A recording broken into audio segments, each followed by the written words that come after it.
ഒരു പ്രധാനപ്പെട്ട വാർത്തയിലേക്കാണ്. പലിശ നിരക്ക് കുറച്ച് reserve bank.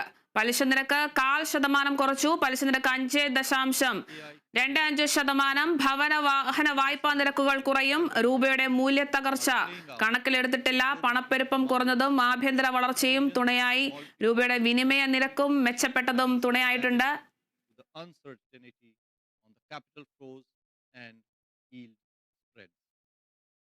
I will now come to the major decisions of the MPC and the RBI.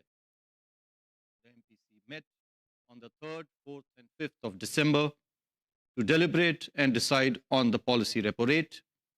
After a detailed assessment of the evolving macroeconomic conditions and the outlook, the MPC voted unanimously to reduce the policy repo rate by 25 basis points to 5.25% with immediate effect. I repeat, the MPC voted unanimously to reduce the policy repo rate by 25 basis points to 5.25% with immediate effect.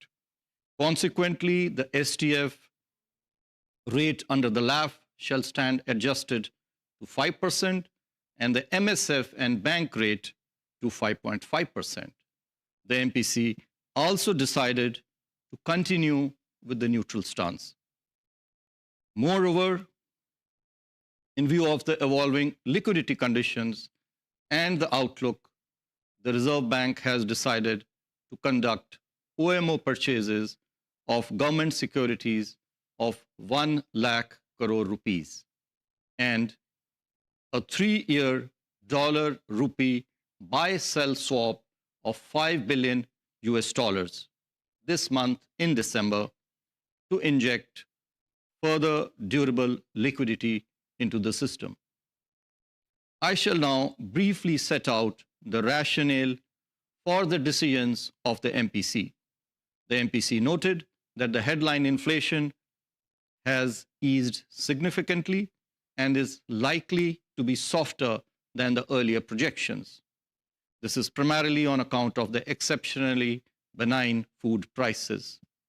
Reflecting these favorable conditions, the projections for average headline inflation this year and Q1 next year have been further revised downwards. Core inflation, which had been rising steadily since Q1 last year, eased at the margin in Q2 this year and is expected to remain anchored in the period ahead. So both headline and core inflation are expected to be at or below the 4% mark during the first half of next year. In fact, the underlying inflation pressures are even lower as the impact of increased prices of precious metals in this inflation number is about 50 basis points. Growth, while remaining resilient, is expected to soften somewhat. Thus, the growth inflation balance, especially the benign inflation outlook on both headline and core, continues to provide the policy space to support the growth momentum. Accordingly, the MPC unanimously voted to reduce the policy repo rate by 25 basis points to 5.25%, and the MPC also decided to continue with the neutral stance. I will now spell out in some detail our assessment of growth and inflation. First of all, growth. Real GDP registered a 6-quarter high growth of 8.2%, as you are all aware, in Q2. This is underpinned by resilient domestic demand amidst global trade and policy uncertainties. On the supply side, real GVA expanded by 8.1%, aided by buoyant industrial and services sectors. Economic activity during the first half of the financial year benefited from income tax and GST rationalization, softer crude oil prices, front-loading of government capital expenditure, and facilitative monetary and financial conditions supported by benign inflation. High-frequency indicators suggest that domestic economic activity is holding up in Q3. there are some signs of weakness in few leading indicators. GST rationalization and festival-related spending supported domestic demand during October-November this year. Rural demand continues to be robust. Urban demand is recovering steadily. Investment activity remains healthy, with private investment gaining steam on the back of expansion in non-food bank credit and high capacity utilization, which is of the order of about 75%.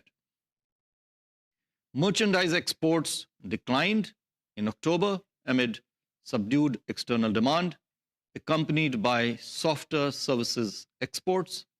On the supply side, agricultural growth is supported by healthy kharif crop production, higher reservoir levels, and better rabi crop sowing. Manufacturing activity continues to improve, while the services sector is maintaining a steady pace.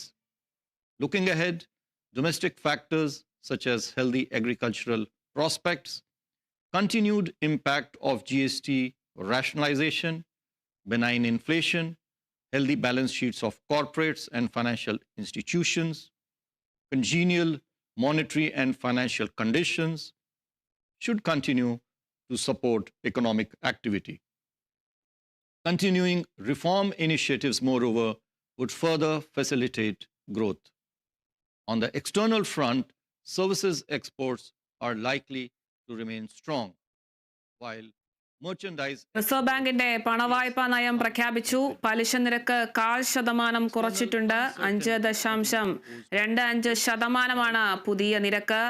ഭവന-വാഹന വായ്പാ പലിശ നിരക്കുകളും കുറയും. രൂപയുടെ മൂല്യത്തകർച്ച കേന്ദ്ര bank കണക്കിലെടുത്തിട്ടില്ല. പണപ്പെരുപ്പം കുറഞ്ഞതും ആഭ്യന്തര വളർച്ചയും പലിശ നിരക്ക് കുറയ്ക്കാൻ കാരണമായിട്ടുണ്ട്. രൂപയുടെ വിനിമയ നിരക്ക് മെച്ചപ്പെട്ടതും തുണയായിട്ടുണ്ട്. തുടർച്ചയായി 3-ാം തവണയാണ് റിസർവ് ബാങ്ക് പലിശ നിരക്ക് കുറയ്ക്കുന്നത്. പണപ്പെരുപ്പം പ്രതീക്ഷിച്ചതിലും കുറഞ്ഞിട്ടുണ്ട്. നിലവിലെ പണപ്പെരുപ്പം 0.25%. അതിനിടെ രൂപയുടെ വിനിമയ മൂല്യത്തിൽ വർധനവും രേഖപ്പെടുത്തിയിട്ടുണ്ട്. ഡോളറിനെതിരെ 13 പൈസയാണ് വർദ്ധിച്ചിരിക്കുന്നത്. 85.80 രൂപയാണ് നിലവിലെ വിനിമയ നിരക്ക്.